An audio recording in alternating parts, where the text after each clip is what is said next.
Hello friends, welcome back to my N creative channel. Friends, अगर आपको मेरी story अच्छी लगती है तो प्लीज़ लाइक से सब्सक्राइब करना ना भूलें। विक्रम और राजू ने जादुई पत्थर को हाथ में लेते ही एक अजीब सी ऊर्जा महसूस की।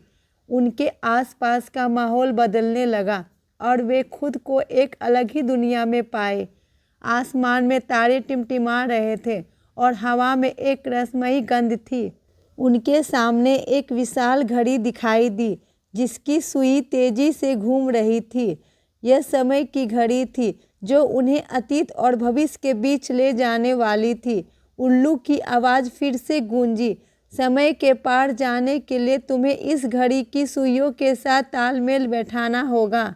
जब सुइयां एक साथ मिलेगी तब तुम्हें अपनी मंजिल का चुनाव करना होगा। विक्रम और राजू ने घड़ी की ओर देखा। सुइयां तेजी से घूम रही थी और फिर एक पल ऐसा आया जब वे एक साथ मिल गई। उसी पल विक्रम और राजू ने अपनी आंखें बंद कर ली और जब उन्होंने उन्हें खोला तो वे एक ऐसी जगह पर थे जो उन्हें बिल्कुल अजनबी लगी। यह जगह एक प्राचीन सभ्यता का हिस्सा लग रही थी। चारों ओर पुराने मंदिर और पत्थर की मूर्तियां थी। लोगों के चेहरे पर गंभीरता थी और वे किसी बड़े संकट की बात कर रहे थे। विक्रम और राजू ने पास ही एक बूढ़े व्यक्ति से पूछा, यहाँ क्या हो रहा है? बूढ़े व्यक्ति ने उन्हें बताया, हमारी सभ्यता पर एक बड़ा संकट मंडरा रहा है। हमारे पास एक जादुई पत्थर था जो हमें शक्ति देता था, लेकिन वो पत्थर अब गायब हो गया है। अगर वो पत्थर नहीं मिला तो हमारी सभ्यता नष्ट हो जाएगी। विक्रम और राजू ने एक दूसरे की ओर देखा। उन्हें एहसास हुआ कि यह जादुई पत्थर वही है जो उनके पास है, लेकिन अगर वे इसे यहाँ छोड़ देते हैं तो उनकी अपनी दुनिया का क्या होगा? राजू ने कहा, विक्रम, हमें यह पत्थर यहाँ छोड़ देना चाहिए। यह उनकी सभ्यता को बचा सकता है। विक्रम ने सोचा, लेकिन अगर हम ऐसा करते हैं तो हमारी दुनिया का क्या होगा?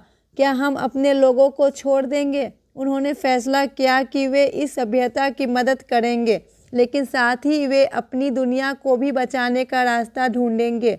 उन्होंने पत्थर को वहीं छोड़ दिया और जैसे ही उन्होंने ऐसा किया, उनके सामने एक नया रास्ता खुल गया। यह रास्ता उन्हें भविष्य में ले जाने वाला था। भविष्य में पहुंचकर विक्रम और राजू ने देखा कि उनकी दुनिया पूरी तरह बदल चुकी थी। यहाँ तकनीक इतनी उन्नत थी कि लोगों ने प्रकृति को नियंत्रित कर लिया था, लेकिन इस तरक्की के साथ साथ लोगों ने अपनी भावनाओं और मानवता को खो दिया था। विक्रम और राजू ने महसूस किया कि उन्हें इस भविष्य को बदलना होगा। उन्होंने जादुई पत्थर का उपयोग करके लोगों को उनकी भावनाओं और मानवता की याद दिलाई। धीरे धीरे लोगों के दिल बदलने लगे और उन्होंने प्रकृति के साथ सामंजस्य बिठाना शुरू कर दिया। अंत में विक्रम और राजू ने समय के पार की यात्रा पूरी की। उन्होंने न केवल अपनी दुनिया को बचाया बल्कि उसे बेहतर बनाने का रास्ता भी दिखाया। जादुई पत्थर ने उन्हें सिखाया कि सच्ची शक्ति भावनाओं और मानवता में होती है।